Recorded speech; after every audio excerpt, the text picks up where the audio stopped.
C'est par la remise de clés qu'a eu lieu ce 15 mai la réception des incinérateurs dans 4 formations sanitaires de Brazzaville, à savoir le CHU de Brazzaville, l'hôpital central des armées Pierre Mobengo, l'hôpital mère et enfant Blanche Gomez et le laboratoire national de santé publique. Financé par le Fonds mondial, dont le principal récipiendaire est le Programme des Nations Unies pour le développement, cette réception des incinérateurs et de leurs composantes s'inscrit dans le cadre du projet de renforcement du système de gestion des déchets biomédicaux. C'est un plaisir pour nous de vous remettre cet incinérateur pour l'hôpital Blanche Gomez. Et nous sommes confiants, nous sommes déjà fiers d'avoir pu accompagner le ministère de la Santé et de la Population dans la mise en place de ce projet qui, nous pensons, viendra vraiment soulager et renforcer les capacités, le plateau technique de l'hôpital.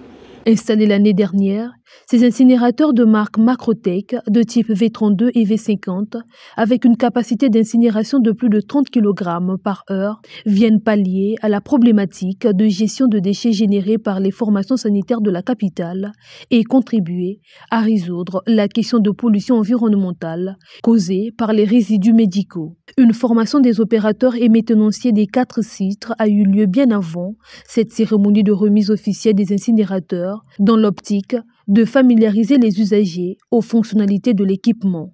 La première des choses pour utiliser cette machine, comme je disais, quand vous arrivez le matin, considérez cet endroit comme votre bureau.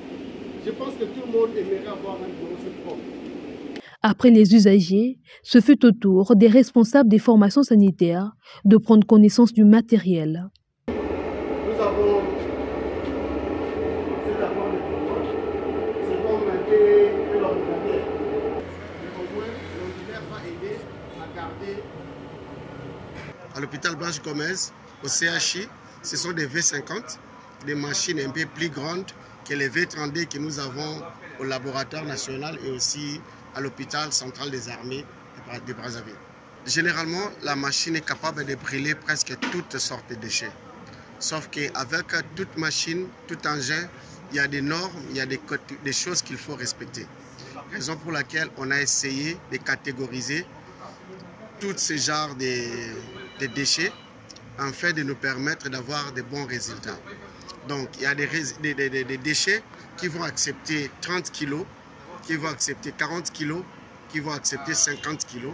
Et puis, ça passe comme ça. Le directeur de l'hygiène et de la promotion de la santé, représentant le ministère de la Santé et de la Population, n'a pas manqué de souligner l'importance de ces incinérateurs pour la capitale avant d'exhorter les équipes à se les approprier pleinement. Le CHU de Brazzaville, l'hôpital mère et enfant Blanche Gomez, le laboratoire national de santé publique, l'hôpital central des armées ont désormais un outil important, l'incinérateur, qui permet d'éliminer les déchets biomédicaux que nous produisons au niveau de ces structures.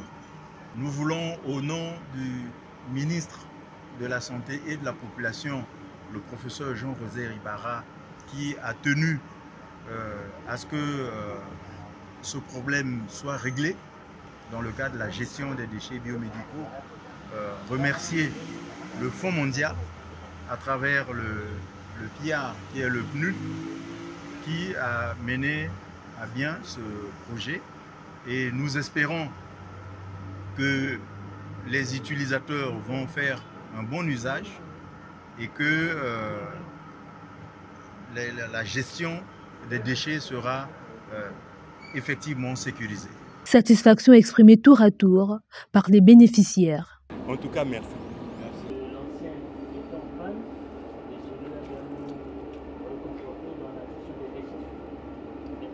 C'est un outil très important dans le cadre de la gestion des déchets biomédicaux au niveau de l'hôpital.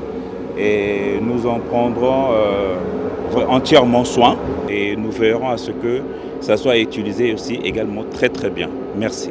Ce projet de renforcement du système de gestion des déchets médicaux vise l'ensemble des départements du pays. À ce jour, 12 incinérateurs ont déjà été implantés dans 7 départements, notamment à Pointe-Noire, dans le Niari et dans les Plateaux.